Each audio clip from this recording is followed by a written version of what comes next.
This guitar is worth at least 12 cents USD. Let's find out why.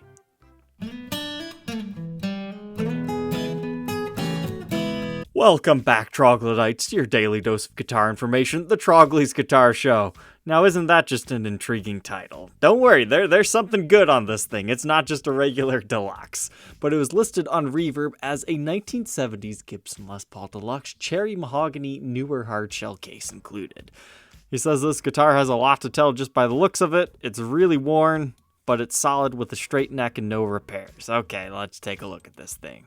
Okay, so from far away, we've got some kind of exotic looking plants, at least exotic from where I live, Austin, Texas. That's slightly different scenery than Ohio gives ya.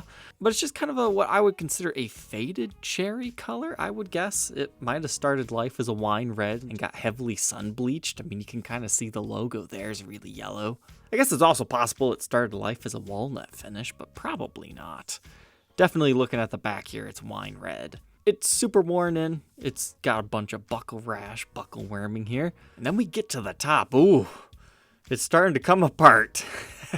These Norland era guitars, they're usually 3-piece tops. We talked about this on like the Adam Jones review, how they tried to replicate his very slight seam line showing. Well, here's what it looks like when it actually separates. That's very rare to see one that truly separates. That's usually a result of moisture damage, or like it was in a flood or standing water. Just high humidity in general can do that. And seeing as how this thing looks like it was gigged a lot, it would make sense how it was in those less than ideal conditions. We've got a lot of wear by the bridge, likely because somebody likes to anchor there. Kind of a strange red string on this guy, but the original mini humbuckers are still here. That's quite the impressive feat. Usually these things get routed out.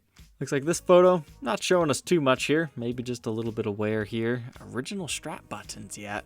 And the frets are still original on this. You've got the fret nibs there. But ooh, here's where it starts to get bad. So it looks like we're on the other side of the guitar now. So both pieces of the 3-piece top have split.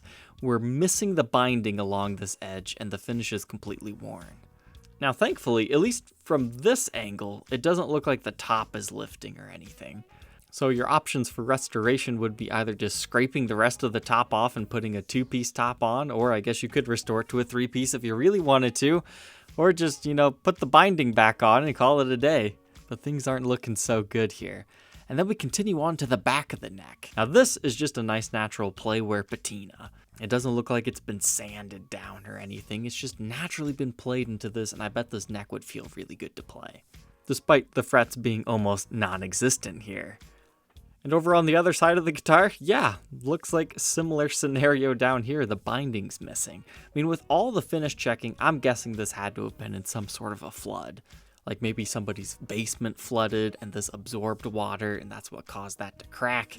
But you're probably wondering, why are you wasting my time talking about this beat-up deluxe? We've talked about flood-damaged guitars enough. What really made this thing worth sharing, just all on its own, falls on the headstock. Its serial number is 7320, looks like 8534, so it's a 1978. Wait a minute, did you guys see those tuner tips? When I first saw this, it's like, oh my goodness. Yeah, somebody has lost the 4 tips to this and made this guitar at least worth 12 cents USD, because you got a penny that they were using to tune this on your D and G tuners. And then we got sweet nickels here on these guys, the B and E strings. That's gotta be the cheapest way to fix it. It looks like they just welded it. And looking up here, I guess this could go either way. Was this actually in a fire? Is that what melted that off and kind of dried up the top and made it crack? It's possible. Or when they were installing this, they got welding things too close and like the sparks or heat and whatnot just like melted the finish, because that's totally what that is, some sort of heat damage. But it was just so goofy, I had to share it. I'm not even sure if it would work. That'd have to be a fairly strong weld. I would imagine you would need 2 coins on each side and then weld that to the little shaft, and then maybe it'll work. Most people just would have replaced the tuners at that point. It's only $150 to buy a vintage correct set, and they're kind of garbage anyways. But this is an example of them doing what they could do with what they had. Looks like we even get a little bit of a wing separation up here. This whole thing's just coming apart. I would call this one the 12-cent Deluxe. But how much did the 12-cent Deluxe actually cost? Well, the asking price about $1,500 and $125 shipping. Oh boy. Okay, so a regular Les Paul Deluxe in a wine red finish, it's not that desirable of a guitar. People want the gold tops when they're going after the Deluxes. Wine red and cherry sunburst, they consistently sell for a lot less than the gold tops.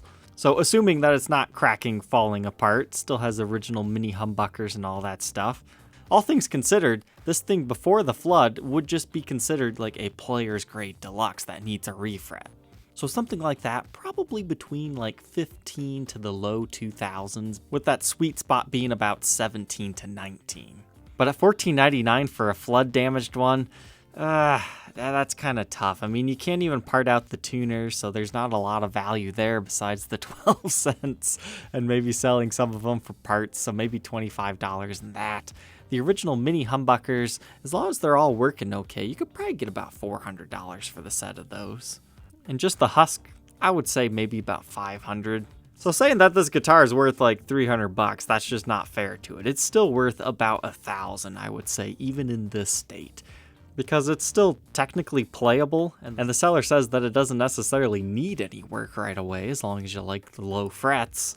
But it could make a good restoration project for someone. But it looks like there was more to the description here. So it's confirmed water damage. Then he continues on to say that the tuners are rare.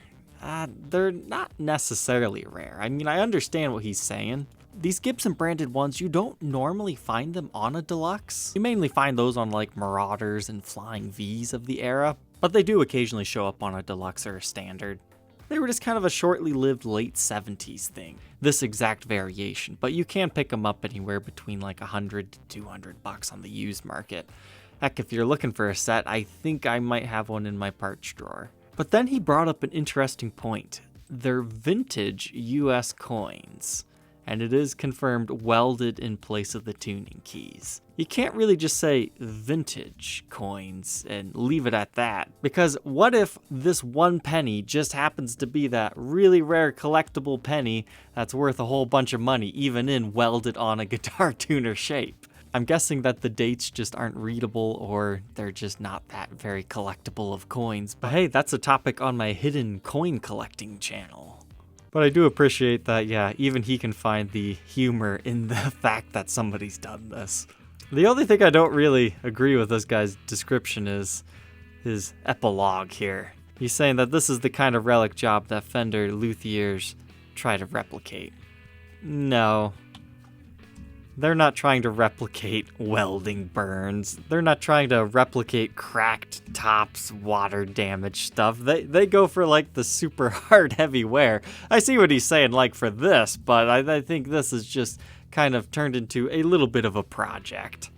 But he does stand behind it, so I'll give him credit for that. Says it plays fantastic, no issues, and a 100% money-back guarantee. But yet it was marked as sold as described, meaning no return. I think in that case the wording in the description would overrule that. I'm guessing somebody just happened to be local to him and came and checked it out. But if you want to follow the link in the description, you can watch the listing. And if it ever does get relisted, you can check it out for yourself. But if nothing else, it was a good chuckle. So for our playing demo today, let's go ahead and check out an old Gibson Deluxe.